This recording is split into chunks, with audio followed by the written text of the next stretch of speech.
حریم کو اپنا شریک حیات مانا ہے. محبت ہے.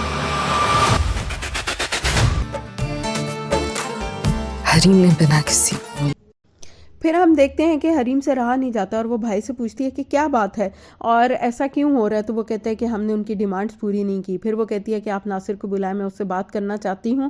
اور پھر ناصر آ جاتا ہے اور اس کو کہتا ہے کہ تم نے ہمیشہ مجھ سے حقارت سے اور گھمنڈ سے بات کی ہے، تم نے میری کبھی قدر نہیں کی، تو اب میں کیوں تمہاری طرفداری کروں، اور یہ میں تمہاری وجہ سے اپنی ماں اور بہن سے جنگ نہیں کر سکتا.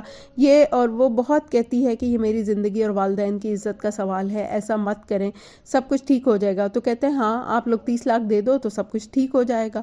پھر ہم دیکھتے ہیں کہ ادھر جو ہے فائز کے ماں باپ جو ہے وہ فائز کے ماں باپ جو ہے وہ ہمنا کی گھر والوں کے ساتھ خوب ڈنر کر رہے ہوتے ہیں، گپ شپ کر رہے ہوتے ہیں، اور فائز کی ماں اس کو کہتی ہے کہ آپ نے بہت اچھی سی کوئی لڑکی مجھے فائز کے لیے ڈھونڈ کے دینی ہے جو کہ بہت خاندانی ہو، بہت امیر کبیر ہو، وغیرہ وغیرہ.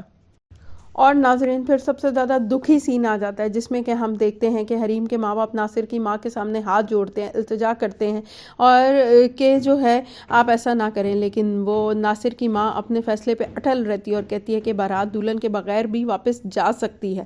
پھر یہ ہم دیکھتے ہیں کہ حریم وہاں آ جاتی ہے اور کہتی ہے آپ نے بالکل ٹھیک کہا ہے کہ بارات اب دلہن کے بغیر ہی واپس جائے گی. آپ کیا، میں تو خود اس شادی سے انکار کرتی ہوں. اور ناصر کی ماں شرمندہ ہو جاتی ہے اور کہتی ہے یہ اتنی بدتمیز اور بد مزاج لڑکی سے تم نے شادی کرنی تھی.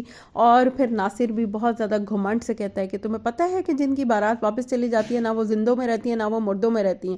اور پھر روفی کو کہتا ہے کہ میں یہ بے عزتی برداشت نہیں کروں گا.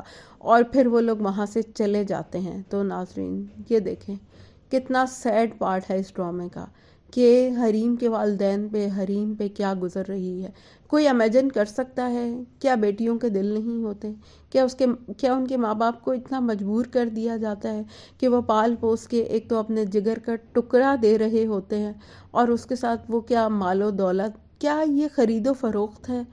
کیا ابھی تک وہی رسم و رواج ہے کہ بیٹی کے ساتھ آپ نے اگر جہیز نہیں دیا تو وہ آپ کی بیٹی کو قبول نہیں کریں گے؟ پلیز ناظرین کمنٹس کر کے ضرور بتائیے گا.